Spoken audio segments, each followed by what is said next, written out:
Welcome to the governing body meeting in public, which will run from now until 12:30. Again, are there any apologies, Russell, that we need to be aware of? So yes, there are. Dr. Crystal Oldman, registered nurse, and Dr. Karen West, clinical director for integration and quality. Okay.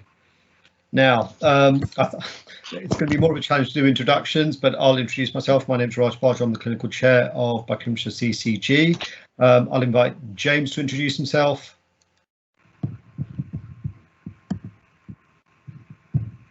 James Kent. I'm the accountable officer for the CCG, as well as the executive lead for the integrated care system. Robert Mitchelton. I'm Joe, Deputy Chief Officer for the CCG. Gary. Hi, I'm the Chief Finance Officer for the CCG.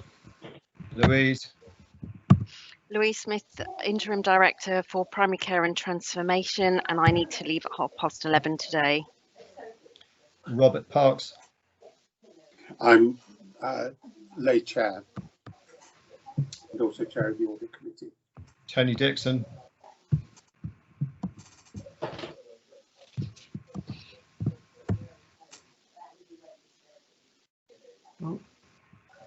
Sorry, I was on mute.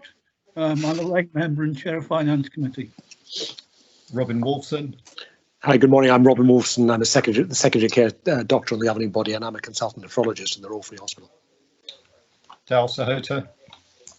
I'm a GP and clinical director of urgent and emergency care for the CCG. Rashmi Sawhney. GP and clinical director for health inequalities and PC&S, and I need to leave at 11:30. Okay, I believe that is all the members of the governing body, although clearly there are other members of the CCG in attendance. Can we confirm quoracy, please, Russell? Yes, we can. We have the requisite number of members, including 2 clinicians present. And could I ask for any declarations of interest pertinent to agenda items on the meeting? So I can clarify that, Chair. So I'm Russell Carpenter, I'm the Board Secretary. Item 3, which is the supplementary network specification for primary care practices in relation to care homes. There is a description of the conflicts of interest within the paper that is on the CCG website. Dr. Rashmi Sawhney, as the clinical lead, is going to lead on the item, even though there is a direct and material conflict of interest, as development of the specification forms part of her role. But for absolute clarity, when it comes to casting the decision to approve the specification, Dr. Sawhney won't be included in the voting. Neither will Dr. Dal Sahota, even though Dr. Sahota isn't a partner in her practice. The same will apply for Dr. Raj Barjwar as the chair of the CCG. So when it comes to that item, Mr. Robert Parks, as the lay vice chair, will chair that item. For further avoidance of doubt, we have a clause in the CCG constitution that allows us to co-opt Louise Smith as interim director of primary care and transformation, who isn't ordinarily a voting member, to become the second clinician alongside Dr. Robin Wolfson as secondary care doctor, to ensure we maintain our quorum of having 2 clinicians. Thank you, Robert, for that comprehensive description of the conflict. Any declaration of gifts or hospitality received? We don't normally have any declarations, at which point I will pass over the chairing of the next agenda item to Robert Parks. Thank you, Raj. Just for clarity, I think, Russell, we're referring to the paper that you distributed on Monday. That's the latest version of the paper. That is correct. That is. Yeah, that is correct. That is version 1.5. That said same version has also been published on the CCG website. Excellent. So, Rashmi, we're working hard this morning, but would you like to lead the discussion on this? Yes, thank you very much. So basically, the supplementary network service proposal, this replaces what used to be the LCS, which was the locally commissioned service. It is there to complement and support the PCN DES for care homes. And how is it different and doesn't duplicate is that this is outcomes based.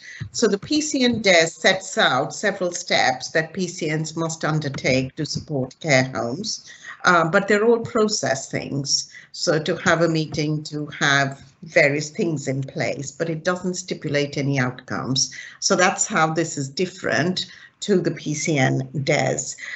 We have set some smart outcomes, smart goals, and that is we've looked at what the Bob outcomes are, we've looked at some of the papers, so things like admissions avoidance, things like A&E attendances, falls in patients, and compared ourselves to our neighbours, and we've based our numbers reduction that we are proposing based on how our counterparts are doing. And the aim of this is to offer a good quality service to our care home residents. So this complements lots of other care homes work that is going on. And we propose to join all of this up and support excellent care in care homes really through this. It also encourages system working, because when we talk about communities team, again, we're trying to link in communities teams through this, and we're hoping that this brings system efficiencies and some financial efficiencies for the system, but also we're really looking for improved care and improved satisfaction for our care home staff, our care home residents, and for the carers and families. There is a £1 million investment into this, and this comes from a combination of the LCS funding as well as some of the decommissioned services that were offered piecemeal before, and we're bringing it together to make it equitable across the patch so that all our patients benefit from the services rather than having a piecemeal approach. We've looked at equity rather than equality. So if you see in the paper, we have done a chart which shows where the care homes are and the number of beds. The service is bed-based, and the funding that is suggested to be allocated is based on that rather than divided by 12, so that it is equitable to the proportion of the work required and offering the same care and resource for all the PCNs to look after their patients. It has been a high trust piece of co-production with the PCNs. We've also, actually it has been with all the ICP partners. We've had secondary care, communities team, social care. We've also had feedback sought from care homes. So we've tried to be inclusive as much as possible. And it has been an iterative process which has been completed over 6 to 8 weeks. We're still working out the last bit, which is the finer details of the funding processes, but in principle they've been agreed by the team concerned. I'm conflicted, so I'm not involved with those discussions. It is understood that a transition period will be required because the challenges are recruitment and IT, and the IT teams are working very hard in the background to ensure that all the system linkages, the referral pathways and everything is set up. But recruitment to some of the roles may be a challenge. The slide that has been put up really shows our vision, and we've got a frail patient there, and we have then demonstrated the various things that are needed: proactive care, reactive care and reablement. And this person could be in a care home, and there are various types of care homes, so it doesn't really matter what age people are. If they're in a care home, they need that support, but they could also be frail elderly in their own home who are very vulnerable as well. So we're hoping that we start this as a step one, but again, over a period of time, we can roll this out and develop things further to support frail elderly in their own homes so that we can offer joined up care through the communities team, secondary care, primary care, wraparound services, social care to our frail elderly patients. So that is it in a nutshell. I'm happy to take any questions.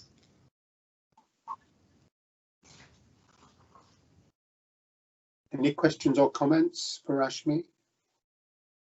Robin. You're on mute, Robin. Sorry, boom.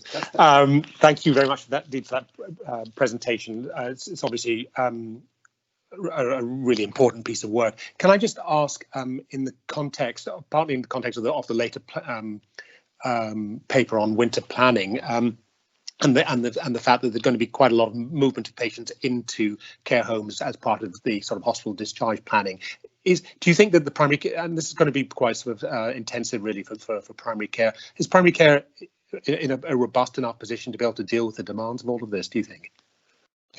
I think that's a very difficult question to answer.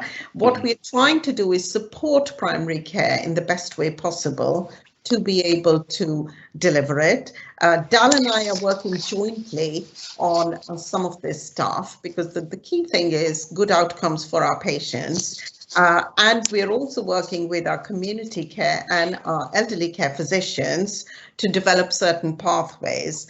And if we work in an integrated manner where each of the partners understands their responsibilities and comes together to deliver this as a team, it would be an easier process. If we still think in silos, this is your job and this is mine, that's going to become more difficult. So those are the conversations which we are involved in, and we are hoping for a happy resolution. Thank you.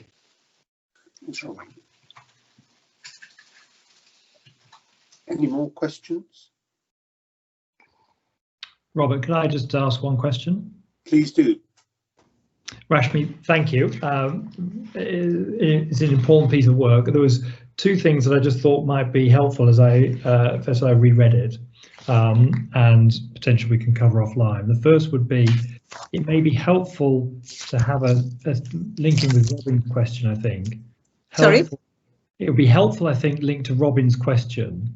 Yeah. To be clear how much of the work we believe is directly on general practitioners versus how much we think will be picked up by the increase in pharmacists and other workers in primary care. I think from my perspective, one of the reasons we're doing this is because we're putting additional workforce in, and therefore there's additional that we can that they can do. And I think it'd be helpful just to sort of clarify that, or at least some guidance on that. And then secondly, I think just in the outcome measures, and I think it's very important we have outcome measures, we might just want to make sure we're really clear what an increase in 10% means. Yes. For metrics where we sometimes measuring percentages. So do we actually mean 10 percentage points or 10%? And you've also potentially got an overlap between the reduction in admissions from falls by 10%, as well as reduction in total hospital admissions. We should just make sure whether they are separate metrics or they're potentially combined. So a little bit more technical detail, but overall very supportive, and actually very supportive of having the outcomes focus. I think that's critical. So well done for getting to this point. Thank you. Do you want me to answer what I can now? Would you like me to? If you can. Yeah. So in terms of outcome measures, absolutely, because percentages can be vague. We need absolute numbers. There is a team working in the background at the moment to get our baseline data. So once we've got the baseline data, we will finalize it, because it's just happened over the last 2 or 3 weeks. These have been agreed and we haven't got there yet, but completely take your point. In terms of number of falls and admissions due to falls, this was related to quality. All falls are reported to social care. So therefore they have a list of all falls. Every fall doesn't result in a hospital admission. However, when we're looking at quality of care for our residents, then we would want to do both. So don't want people falling and not going into hospital. The important thing is making sure they've got physio, OT and other support to ensure they don't fall in the first place. So that's why the two have been separated out. Does that make sense? And the other thing is, in terms of increasing the workforce, I think the full impact of that workforce will probably come about in year 3 and 4. When we're starting to look at workforce now, different PCNs are at different levels of maturity. So for instance, if we just take the example of pharmacists, we have some PCNs who are very senior pharmacists and therefore can take on lots of roles. However, there are other PCNs that have had very junior level pharmacists or have had to let them go because of training or other issues and are still advertising.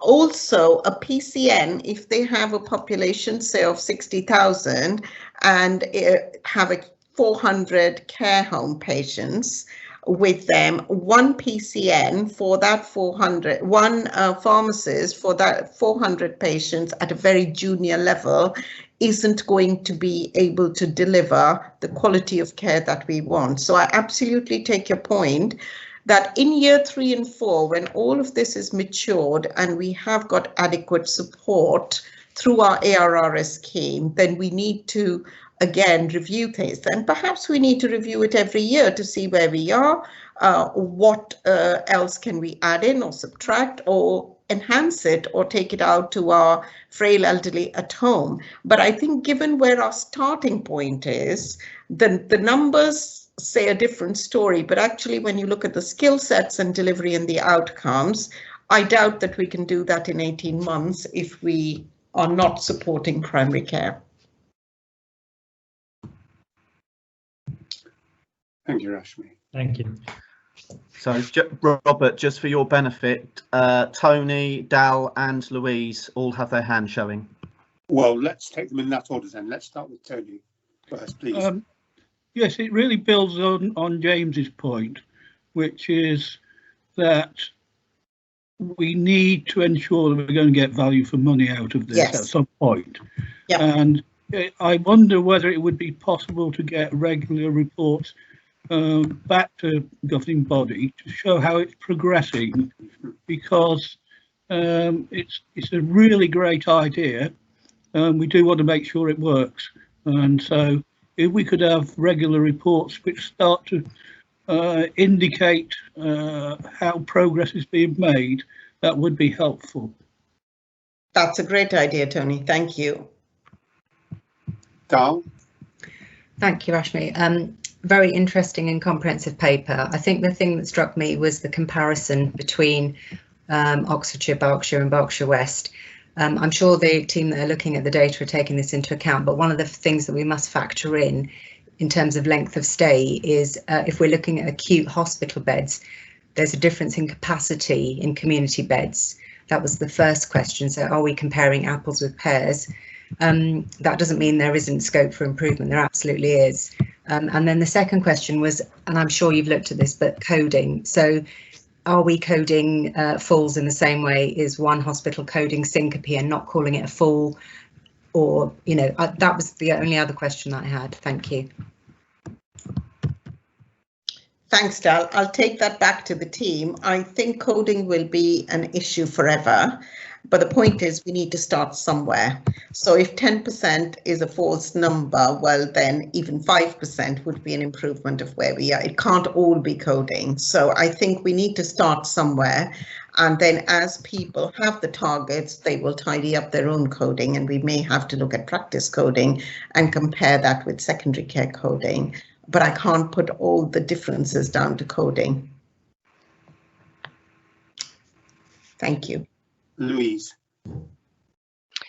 Yeah, I just wanted to make the point that Rashmi and her team have done a really good job in what has been a really short amount of time. So this is our first outing into co-production. It's something that we could develop as a model for commissioning in the future. We're dealing with the care homes S&S at the moment, but actually one of the other areas in the pipeline is diagnostic hubs. So firstly, model for the future. Secondly, is that I have been on the integration journey for quite a while, and this is the first time we've started to have some of those cross-organisational discussions. and they are challenging and they aren't easy, and we don't always know who's contributing most to the outcomes or the model and where the value comes. But I think this is a first step towards trying to get some synergy and possibly some alignment. I think I wanted to raise the issue about transition. So this is a transitional state from now until April. It recognises that those PCNs have to do a lot of work. It's not just about them coming together or recruiting, it's about how they physically work together, and that's really challenging. These are independent organisations that are not used to working collectively, thinking in one thought stream. It's a huge challenge for them, and that's why we've got the OD, organisational development work, running alongside. So Rashmi's point about the maturity matrix is really important, and I think probably, you know, the overarching point is that we will move to that place where the outcomes are what's delivered on. That will be from April of next year. We will align the payments to reflect levels of achievement. And actually, because we have other organisations also contributing to this model, we may even want to think about their role in this and aligning those incentives in some way. So that's all I wanted to say. Any more comments? Yeah, just finally for me, Robert, I'm really supportive of the work we went through this at Primary Care Commissioning Committee as well. So really supportive of an approach which is outcomes. And as Rashmi describes, I think you can see the build up from a scheme like the additional roles, which is about, you know, people, process and outcomes. I think just a couple of things for me, reflecting on the comments around the sort of process to get here, which is I'd really encourage the co-production to continue.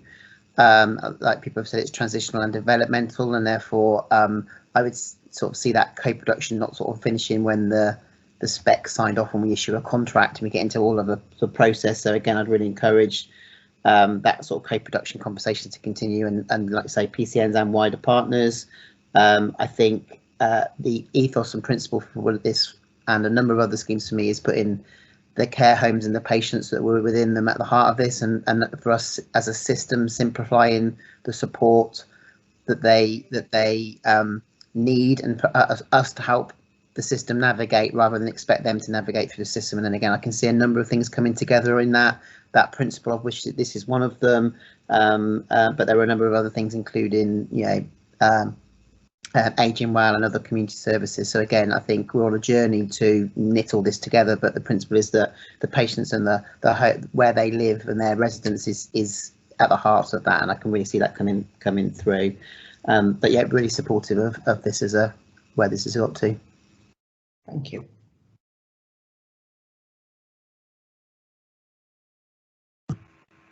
So there are no more hands up, Robert. Dal, you still got your hand up from earlier.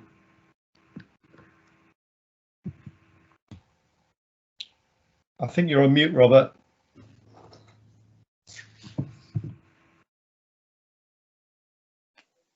Thank you. Sorry.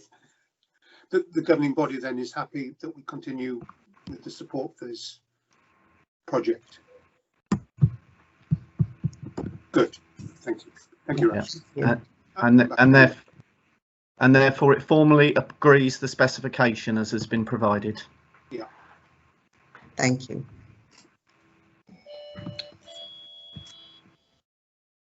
Thank you, Robert. I really enjoyed the break and actually managed to enjoy the conversation, so thank you for that. And just a reflection, a few months ago, there were a lot of doubts about the level of sign up to the PCN DES and the level of engagement of our networks. We now have 100% sign up, and they are involved in a co-production in a substantial piece of work. I think we just need to reflect on that and to thank the people that have been instrumental in making that happen. I think that has required an awful lot of effort and engagement. So, you know, it's been a long path travelled in a pretty short period of time.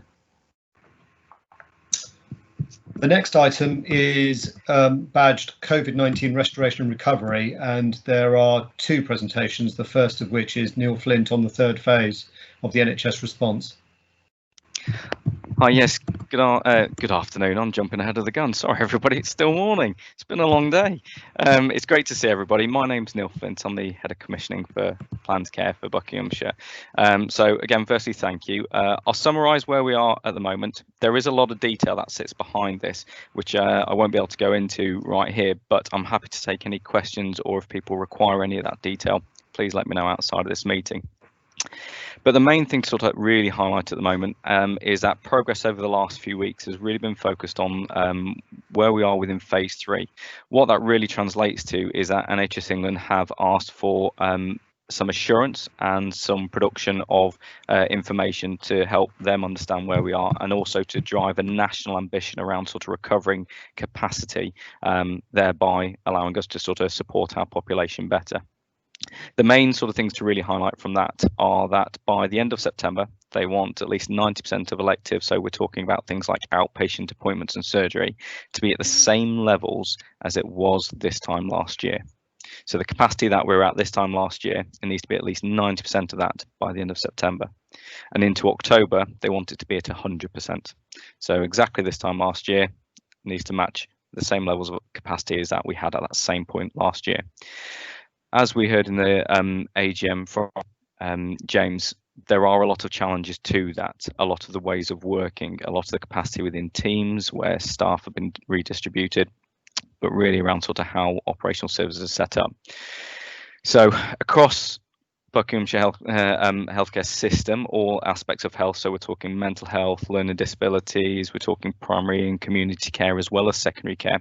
We've started coming together. There are a number of templates and returns that we have to complete.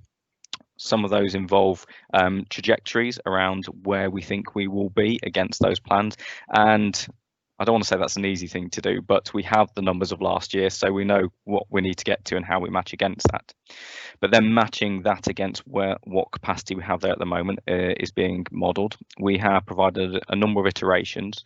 We've done a draft which we've just received feedback from today on those trajectories.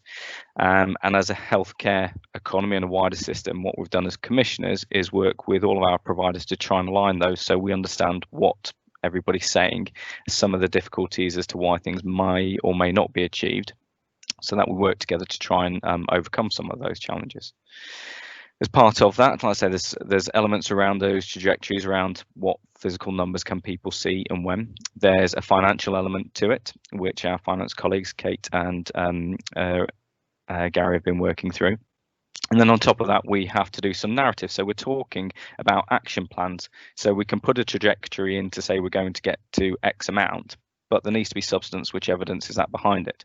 What we've developed in Buckinghamshire is a action tracker, which highlights some of the key things that were asked out of the phase 3 letter. And we've broken that down to sort of components.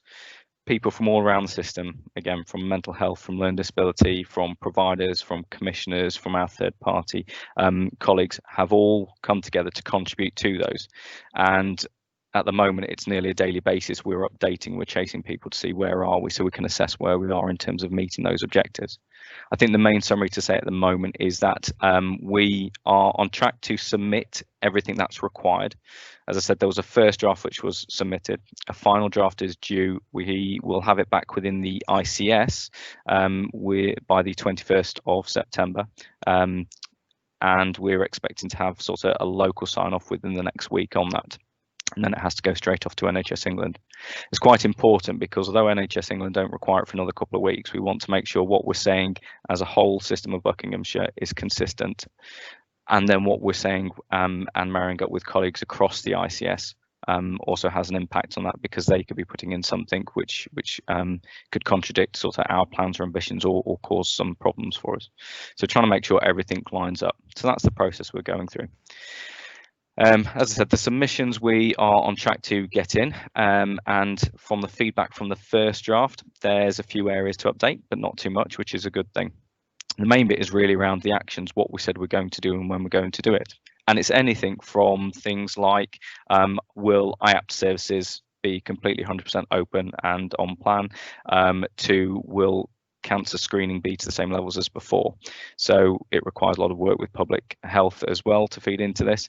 At the moment, out of those actions, we are round about 45% complete of those, and that's a mixture of 45% of things, actions that we've done, and we can assure we've got the evidence to say we've done it, but there are a few things which we have done, but we just need to gather the evidence on it.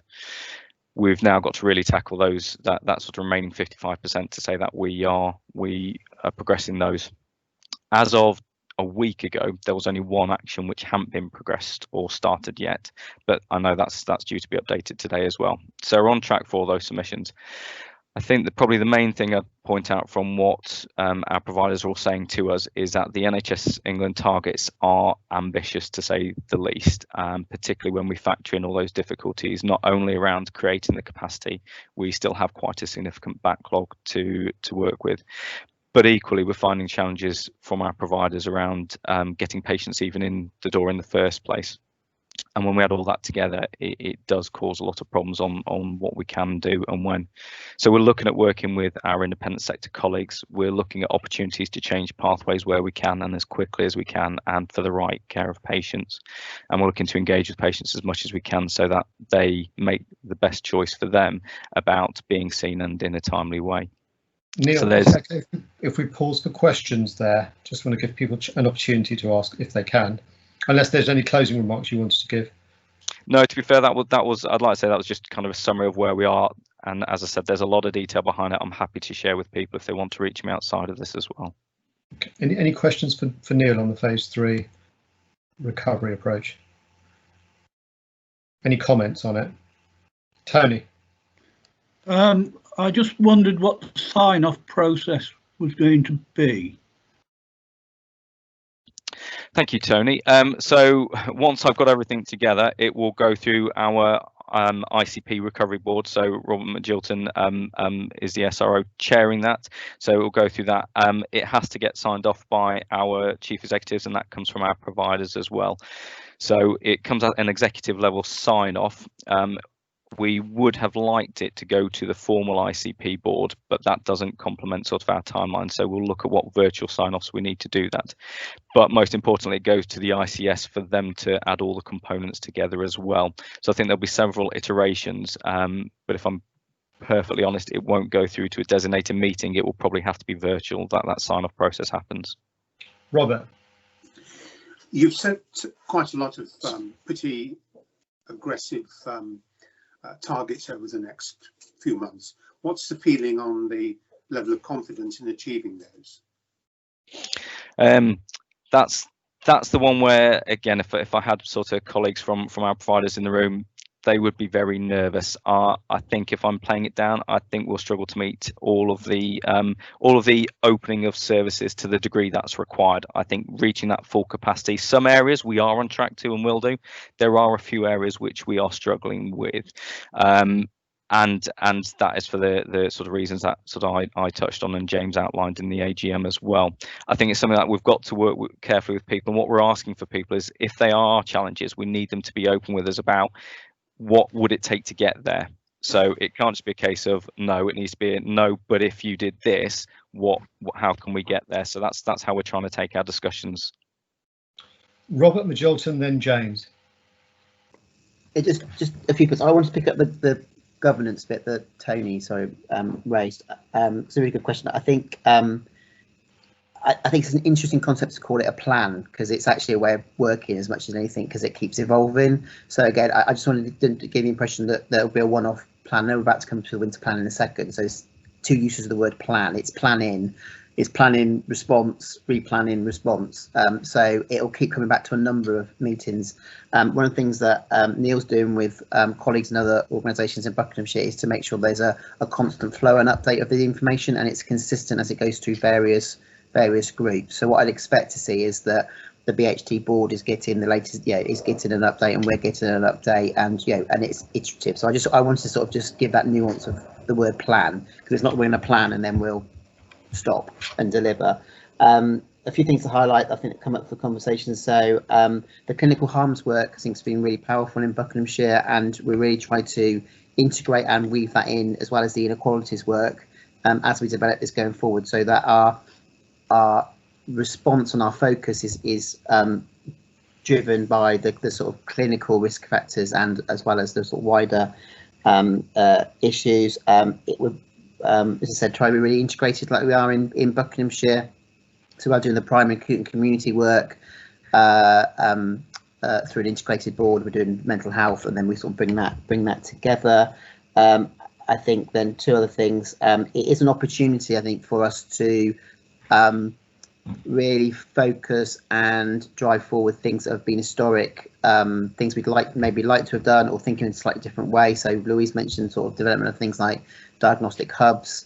There's a lot of interface conversations. So one of the things we focus on is actually we're going to meet as a group to see if there's more we could do around how we have those conversations across the interface. So I'm really conscious that there's a big ask on all clinicians, all staff in the system to restore, deliver and transform. So the more we can create opportunities for people to discuss what the practical issues are, to work through what the best options are, and then to move forward. So we're picking that up. But as Neil said, a lot of work to synthesize, but it's an ongoing process. Thank you. Last comment on this from James. Thank you, Raj. I just wanted to, Robert, just to come back to your question on the degree of stretch. It clearly is stretching because, you know, we effectively are in need of greater capacity to clear the backlog and reduce waiting lists at a point where we actually have reduced capacity because of COVID and all the aspects of that which we've talked through before. We've got some advantages in the sense that there are efficiencies that we could work through, although that again takes managerial and clinical time to do so, so it has an impact on capacity. And we have additional capacity through the IS, through the independent sector, some of which is fixed assets, but is not always the workforce. And so, you know, there are then moves to try and increase the number of sessions and the number of days that the workforce can operate to sort of try and clear these backlogs. So at one level, I think we can get to a point where we may be compliant. Where the rubber may hit the road is we then some of those levers that I've outlined have additional financial cost, and we are yet to be given the financial envelopes in which we are to operate. So I suspect we're facing a stretching position and yet to find out whether the finances make that better or worse. But I will leave you to surmise where you would want to put your money on those two options. Thank you. Any final comments on it, Neil, before we end this item? I think the only thing I'd sort of say that apologies, I should have added in is we are looking at what our neighbours are doing. We are joining this up across the ICS. There are task and finish groups looking at key areas of pressure there as well. But we're also looking at what challenges there come under, particularly Oxford University Hospital Trust. We're feeding that into our modelling and trying to work with them because we know our patients don't just sit in Buckinghamshire, they go out. So that's all part of how we're gathering our information and trying to sort of get a clear picture of what's happening so we can give you and anyone else assurance about sort of what we're doing and how we're tackling this. Thank you, Neil, and congratulations on your new role as well. Thank you very much for the presentation. Thanks. Okay. And now someone's decided that now's a good time for winter. So we've also got to think about winter and flu planning, and Caroline Capel's going to talk us through our winter plan for 2021. Okay, thank you, and thanks for having me today. So I'm Caroline Capel, I'm Director of Urgent Emergency Care for the Buckinghamshire ICP. And what I'm going to do is just briefly update you on the winter and flu plan in the context of the Buckinghamshire wider recovery and transformation, and aligning to what Neil has already mentioned. The urgent emergency care has quite a wide programme of our transformation and recovery. So if you just go to the next slide, please. Okay, if you go to the next one as well. Okay, so as I'm sure you have already seen previously around the recovery work, we are working very much on the programme of to respond, recover and renew all of our urgent emergency care services as a result of what has happened through the pandemic. Go to the next slide. So we have a whole programme of work to address this, and these work streams are identified on this slide and also form part of the winter plan. So it's recognising that actually the winter plan sits in the context of a wider programme of work that we will need to do across Buckinghamshire. So they are the work streams. I won't go into those individually, but if there's any questions, just let me know. And if you go to the next slide. Yeah, so linking into where the winter plan and flu plan sits in here, the sixth work stream that we have is anticipate, not react. And very much the priority is around making sure that we prepare and we're ready for what any eventualities that may come up that will directly impact on our urgent and emergency care services. Part of that work stream also includes the winter delivery plan, the flu plan, and then the COVID second surge plan. And just to emphasise that these are all done in co-production with all of our system partners across Buckinghamshire, and also where relevant we link into our Bob colleagues, so they're not done in isolation. So if you go to the next slide. So the winter plan, I believe, has been shared with the paper, so there is actually a document that addresses what we will be achieving through the winter period. We have 4 key principles, and this is very much around prevention, which is where the flu sits in with our COVID lessons that we have learned through the pandemic already, and how we go into winter, making sure that we do have adequate communication, PPE, and vaccinations, etc. One of the things is to help make sure that we reduce the demand on our acute trusts where possible, but making sure that patients go to the right place at the right time. And in line with that, making sure that we can avoid admissions where they're not appropriate, and that includes, as part of the work streams, increasing our same-day emergency care capacity. And then the 4th principle is very much around making sure that we can have rapid and appropriate clinical discharge. And if you go to the next slide. So I just thought it might help just give you some examples of some of the actions that we will be dealing with during for the winter action plan. And 4 of these key actions are Think 111 First, paediatric pathways, hot hubs and home visiting, and also our flu vaccinations. So if I just go on to the Think 111 First, next slide. So Think 111 First, there has been some national media interest in this. So this is around where patients will come through the 111 pathway and will be able to be directly booked where clinically appropriate and assessed into an appointment slot in our ED department. So we're progressing that at quite a pace, and we will be starting appointment slots from the 12th of October. And this is, I just want to emphasise, this isn't about ringing 111 for an appointment into ED. You'll be clinically assessed and signposted to the most appropriate place. And if that is ED, then you will be given a slot into ED if there is one available. Okay, next slide. So paediatric pathways. So last winter was very challenging for our paediatrics, and we are having quite a lot of emphasis on that this year to make sure that we are more prepared for it. Dal and Juliet are leading on this programme of work, and we have a number of workshops taking place over the next couple of weeks to particularly look at the challenges with fever and bronchiolitis as well. So there's a programme of work taking place for that. Next slide. So hot hubs and home visiting. So this is something that we started through the COVID pandemic at the beginning, and this is very much around having additional capacity to support those demands. And we are aiming to continue this through the winter period, and particularly around the most vulnerable patients. And that will continue as part of the actions for the winter plan. And next slide. And then the flu planning. So we have an excellent system project team that are now working across the flu vaccinations. We are also linked in with our counterparts in Oxfordshire and Berkshire. The flu vaccinations have now started, and I think we have done over 1,000 vaccinations across Bob in community pharmacies, and GP practices have now started. If able, we can share the numbers as they start coming through, because we will get regular reporting on the vaccination numbers, and we meet on a weekly basis to make sure that it's progressing. And the next slide.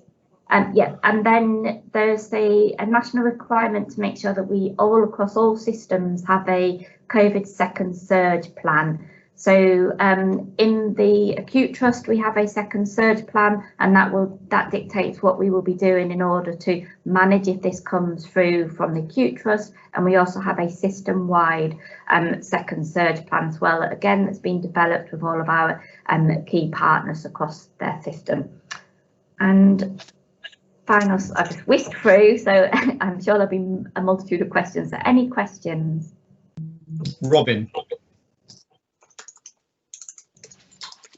Thank you very much indeed for that presentation. I think it looks great. Can I just ask just one specific question about the 111 bit and the getting booked into fixed appointments? Because you made a remark about if there was capacity. What happens if there isn't capacity? And what's the mechanism for the dynamic debate between the provider and the need essentially for slots for people? Okay, so the first question, what happens now is that we push patients. So the 111 pathway is very much around recommending where patients go to, and you'll go through the clinical pathway and you'll be told to go to A&E, and then that will be your pathway. What we're trying to do is to move away from that and actually provide direct support for those direct appointments. So there'll be two pathways initially. One, you will either be directly booked into a slot or you will be recommended to go to A&E based on your pathway. So it's exactly the same as it stands now. So, and that's one of the things we're doing, quite an extensive comms and engagement plan, because we're not going to say about you can ring 111 and get appointments, because obviously we need the whole system to be working to enable that. Robin, I'm not sure if I've got the right inference for your question, but my inference was it's chicken and egg. So the number of fixed appointments will influence the behaviour of the patient to phone 111 next time they think they need ED. So it's a fluid thing, isn't it? So is there any scope to maybe over provide for a while so that you have capacity in ED to promote that behaviour from our population? Yeah, so what we're doing initially, Raj, is that for the first 3 weeks, we are doing 1 appointment slot per hour, but purely to test the pathway, because obviously there'll be still the self-presenting patients that arrive in ED, alongside then what does that directly bookable patient look like? And that's quite a new pathway for our acute colleagues. So we said for the first 3 weeks, we will keep it open and simple. And then, like exactly what you said, then where can we then start increasing capacity, particularly as we move into winter? And then we'll work with our comms colleagues on actually saying, ring 111 next time, it may be more appropriate. At the moment, the demand via 111 into ED is relatively low. But it will start increasing as people become more aware that that is a pathway. Thank you. We had Dal, then Robert.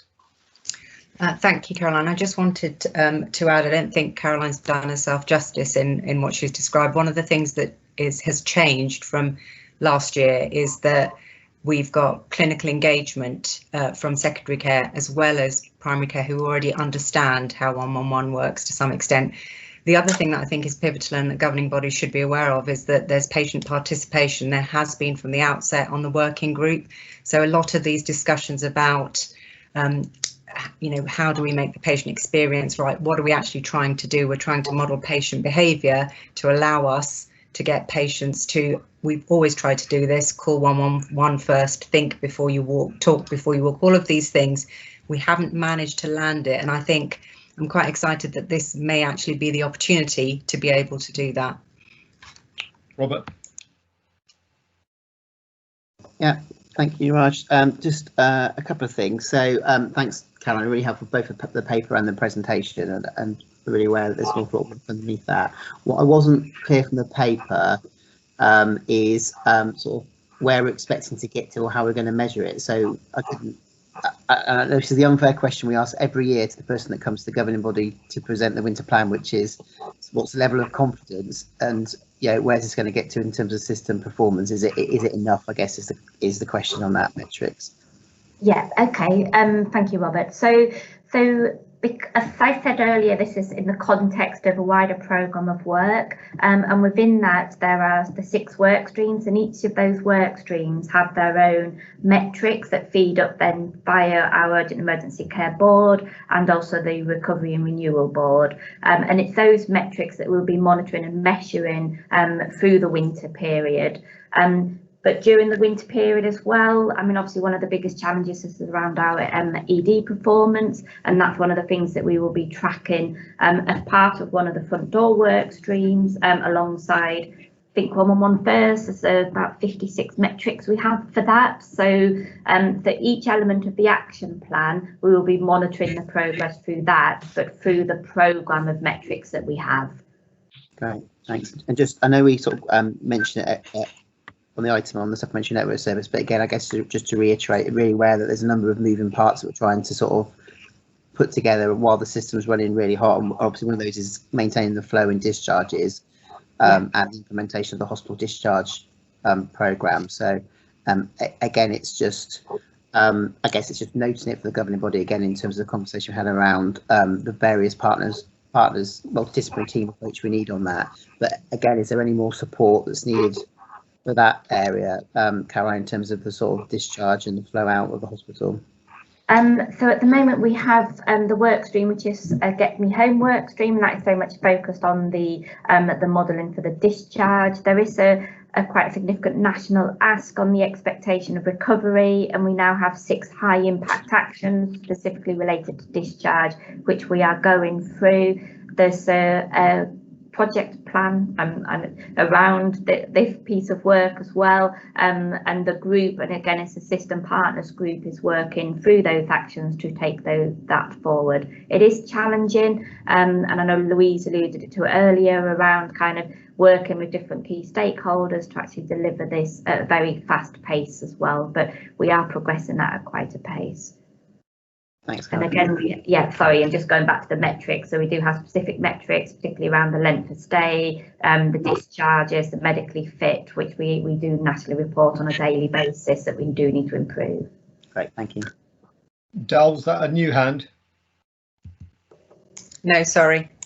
Okay, so governing body are asked to approve the winter and flu plan. So do we have approval? Yes. That sounds like a yes, Caroline. So we just take the one, that's fine. Thank you. Thank you very much for coming and presenting to us. Thank you. And good luck in implementing the plan. Thank you very much. Okay, thank you. Okay, we're now moving on to the business as usual part of the meeting, and we've still got a fair bit to get through, and we're about 10 minutes behind, so we will do our very best because I'm sure people want to finish on time. Review of the minutes held on the 11th of June for accuracy, please. Yes. Robin? Sorry, it was just the one on thing on page 51 where I sort of inadvertently seemed to have said something terrible about the Royal Free Hospital, about 90% of our patients refusing to attend. I think if you perhaps substituted something perhaps like a substantial proportion or something, I don't know, or up to 90%, it's a great place, Royal Free. I'd like to welcome you all to there anytime you feel. Can we make the necessary changes, Russell? Yes, noted, Chair. Okay. Thank you. Thank you very much. And moving on to the action log, I think many of them are closed, so I won't go through them. There's one action open until December, so I won't labour it. I think the only action that isn't closed is action log 6, which is better understanding of the moderate harms referred to in the May quality and performance report, and that was an action for Francis. This is Russell. So I have subsequently received some slides on clinical harms. I don't propose that we talk about them in any great depth given the time constraints, but I can circulate those to members afterwards. And I only received them last night, so if any members have then got questions, then they can come back to me and I'll copy Francis in at the same time. And is it possible to just ask her to assure us that that bit of extra work will go back to the harms group for some review? Yeah, I will make sure that she's aware of that. Thank you very much, in which case the action log is largely complete, other than the action that's open till December. Any matters arising from subcommittee chairs?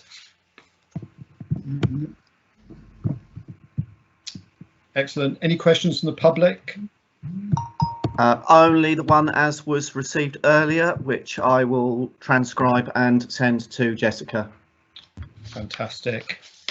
Which brings us on to item 8. The governing body assurance framework and the corporate risk register. I don't think we're going to have a lot of time to go through that in detail, Russell. Is there any top line highlights you want to give us for a couple of minutes? Yeah, only to emphasise that there's one risk on there in relation to staffing, which Robert and I have reviewed, given a number of conversations about this held through the executive committee, and also an acknowledgement that we will still have our statutory duties to fulfil in respect of the role of the Chief Finance Officer, however that plays out in the fullness of time. So that's referred to on there. In respect of COVID-19, there were a number of additional risks that were identified in relation to allocations and cost implications, the detail of which is all in the reports. Finance Committee have discussed those, the CCG Executive Committee have discussed those, and agreed a Finance Committee recommendation that they were scored at such a level so that they escalated up to governing body, and hence they're included in the report provided within the papers. That, I think, is probably the very high level summary. Thank you. And would any member of governing body or a risk holder like to say anything about the corporate risk register?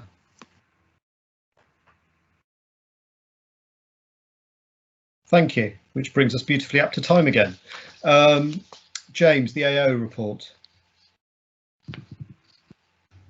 Thank you, Raj.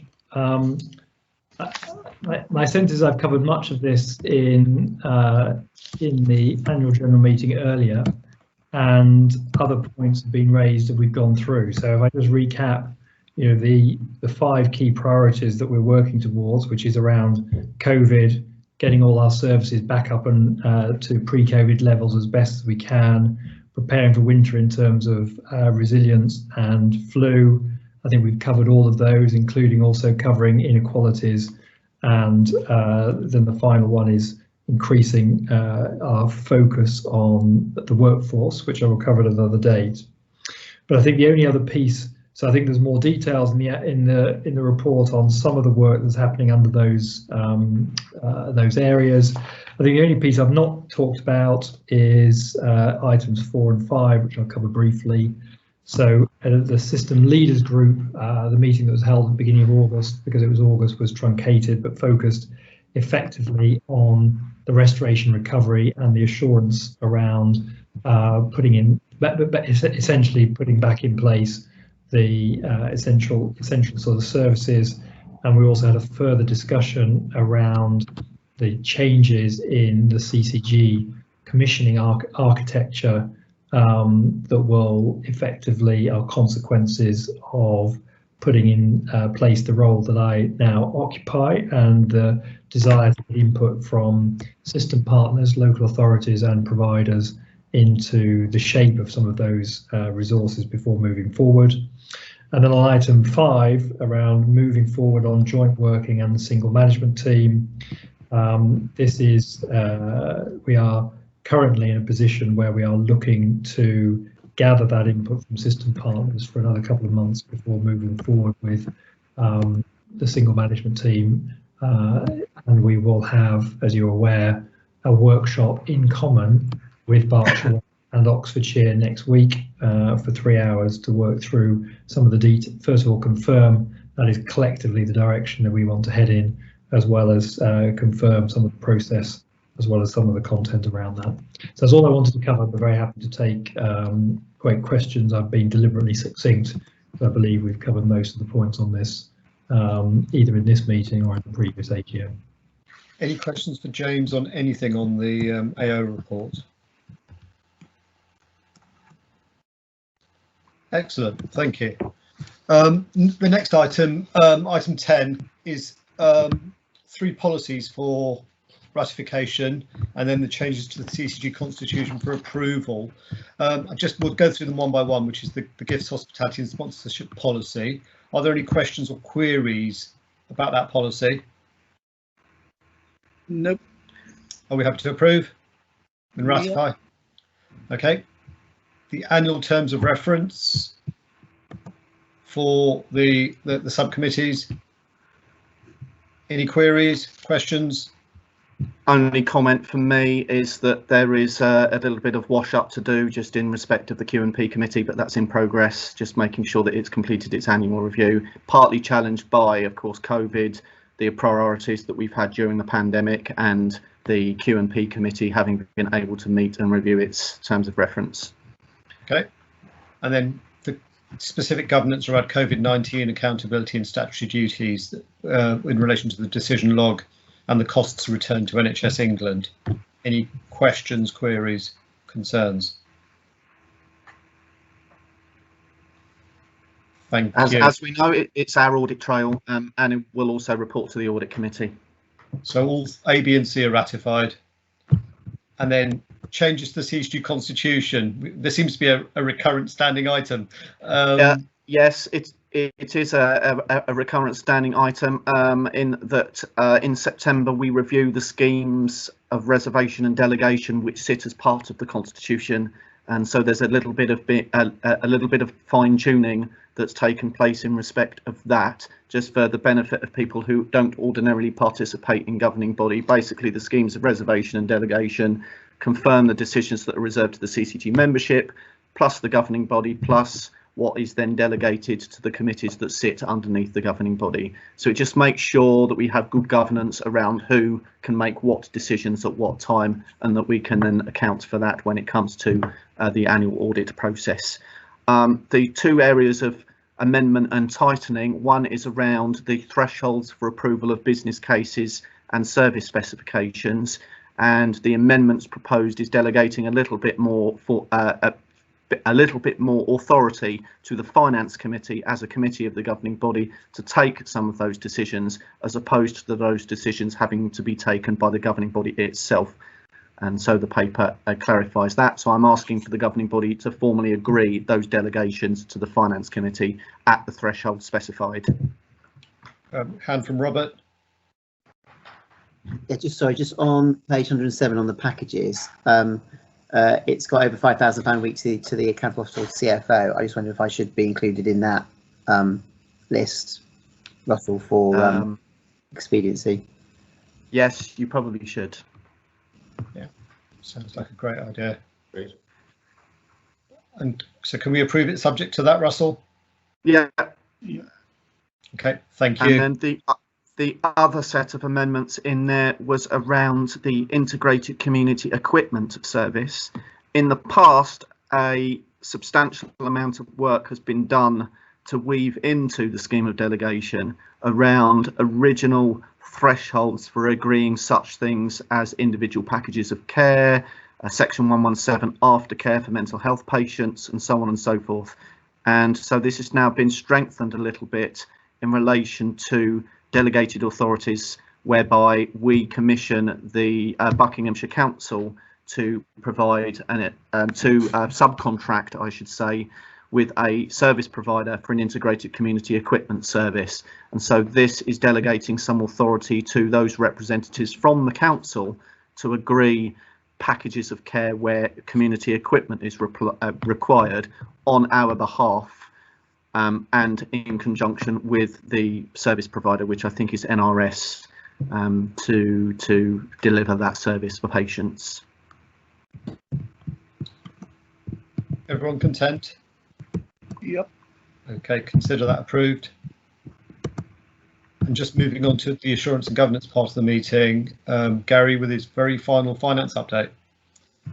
So thank you, Chair. So verbal update from me today. I'd like to talk the committee through two things really. So the first being the current financial regime we're under. So I have previously talked through this, but I just want to recap. So as everyone's aware, we've been given a allocation for the first 4 months of the year and now this has been extended for months 5 and 6.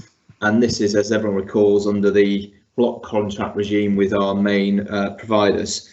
So effectively, at the moment, we're in a retrospective top-up regime. So for all non-COVID spend, the idea is to bring the CCG to break even on a monthly basis. So to give some context to that, we've just reported month 5, and we've had full top-ups up to month 3 at the moment to bring us back to break even. So, and that happens on a monthly basis as we go through an assurance process with NHS England. And then on the COVID spend, we have to submit a monthly return with and all reasonable costs are refunded through that process. And we've also got a very robust internal governance process to go through on those COVID related spends. Now, so as I said, that's the regime up until the end of period 6, and then post period 6 we're entering a separate regime, which is going to be a prospective top up. So what does that mean? So it means that the ICS is likely to get a control total for months 7 to 12 for non-COVID spend, and it also means the expectation that we'll also get a COVID allocation at ICS level for months 7 to 12 as well. So from a CCG perspective, we've identified within that 3 main risks associated with that. The first being the non-COVID spend. So we've seen throughout months 1 to 6 our spend greater than our allocation. So potentially that's going to continue unless the control total is amended. So that's the first risk. The second risk is related to the COVID allocation. So we know we're going to get an ICS allocation. So it's about whether our commitments within our COVID will cover that. And the third bit is relating to the hospital discharge programme, and we've yet to understand what that allocation may be. So it was really to just highlight to the committee, we are working through those risks with NHS England very closely and monitoring them, and we'll come back to the committee as and when those either risks have materialised or our position has become a bit clearer. That was it from me, Chair. Thank you. A nice simple one to go out on. Any questions? Yeah.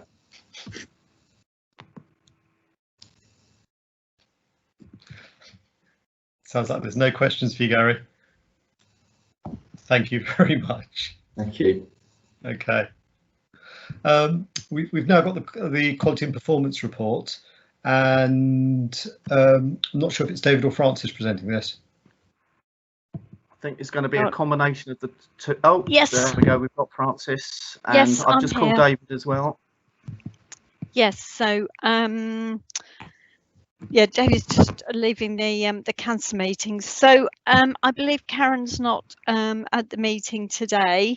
As you would have already seen the report, are there any, first of all, are there any questions that you have on this? No. So just as a more recent update, the key areas remain challenging, including RTT, diagnostics, cancer and A&E waiting times. All of those, with the exception of the A&E waiting times, are being reviewed and processes identified by the task and finish groups, which have now been established. And I'm more involved with the diagnostics and endoscopy groups, and we're very much following the national adapt and adopt modelling and the requirements from there to fit in with the national programmes. We do have a question from Robin. Oh God, sorry. Sorry, it's a slightly boring little note. It's just on the page 3 of the thing, which is just the indicator page.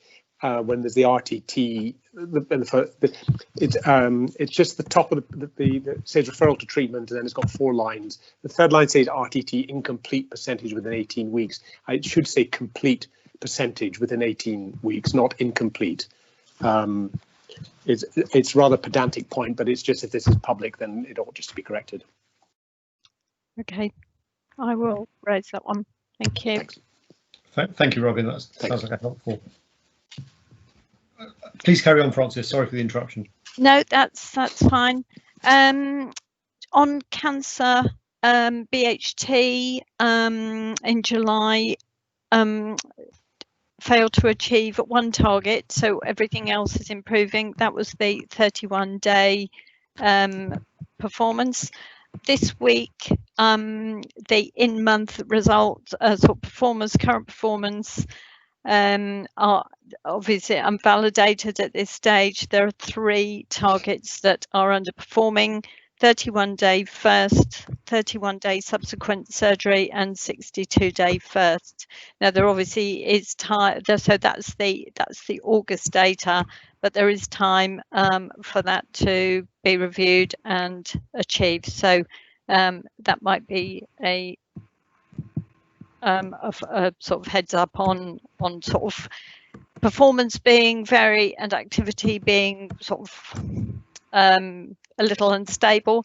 I understand it's very much to do with available capacity and resources and patient choice, where patients are still not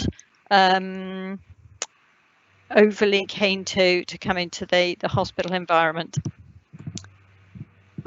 So if there are any questions, I'm happy to take those.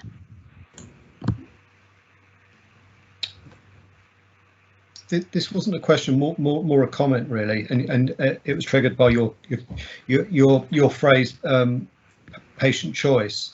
There is quite a bit of evidence that patients are choosing to go to Frimley A&E rather than BHT A&E as Frimley service develops a reputation with local communities, and I just wonder whether this might be a brief opportunity to just understand the implications of that for us as a CCG. And this isn't necessarily a question directed at you, Francis, but more an opportunity that I've taken for the discussion. Del.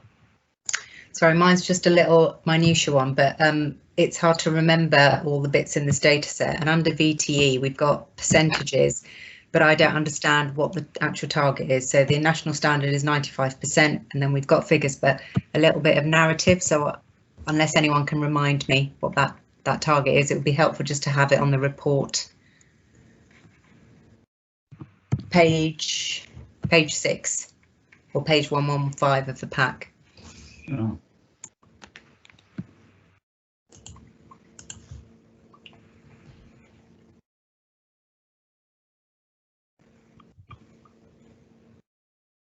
Oh, David's just joined. Yeah. David, what's the question is the definition of the VTE measure. That's a so the quality measure is one. Around the adherence to the prophylaxis. But yeah, no, okay, we need to thank you. Should we add that to the indicator, because it's just not very clear what that's looking at. That's helpful. Thank you. Any other questions or comments on the Q&P report? So, Raj, just picking up on your point about patients going to Frimley, I think the view that we have got from Frimley is that it's much more accessible to and waiting times. So I don't think I'm not sure what we can really do about that, but I know Nicola was talking about calls going back through 111. I'm afraid I don't know the detail because I'm not heavily involved in urgent care. I don't think we can do much about this because it's based on patient preference, SCAS preference to some extent, and the facilities and the service they've got. But I just thought we needed to be cited on that as a shifting pattern of behaviour. Because I think the patients that used to go to Frimley still do, but it's those people in the middle that are now erring towards, and I speak as a practice that's halfway between the two, and based on a conversation we had with Frimley yesterday. Caroline. Yeah, I sit now on the Frimley A&E delivery board, and that has been raised, so I will pick that up with them directly. Thank you very much. Thank you. Can we move on from the Q&P report? Thank you. And thank you, Francis and David. No problem. Russell, the primary care rebate scheme. Yeah, this is just for information, confirms primary care rebate schemes that we're participating in at the moment. Just reported to the governing body to make sure that we're compliant with our gifts, hospitality and sponsorship policy. Okay.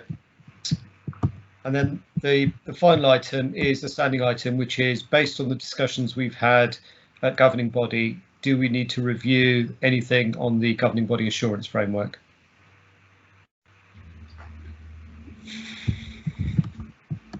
Doesn't sound like it. Dal, your hand is persistently up. It's gone. I'm exercising, sorry, I'll put it down. Okay. Thank you.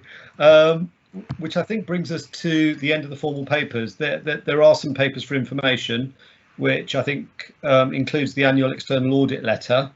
I don't know if you want to say anything about that, Russell. I didn't particularly. It's the 1920 period. All the details on the external audit have already been reported through the audit committee already. So. Okay, fine. The date of our next governing body meeting as an individual CCG is Thursday the 12th of November, but we do have a workshop next week, I think, that we had a conversation about. Thank you, everyone. We do also, sorry, Raj, we do also have a holding date of the 8th of October for a workshop stroke seminar just for our governing body. There is a diary hold for it, but not confirmed yet as to whether or not we wish to proceed. I'm sure I'll be having conversations with James and Robert on that in due course. And as we have finished a little bit early, does anyone want to bring up any other business?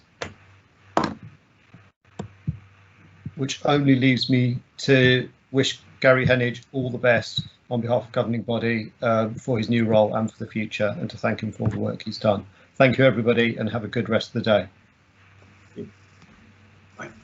Thank you. Thank you very much. Bye. Thank you. Thank you.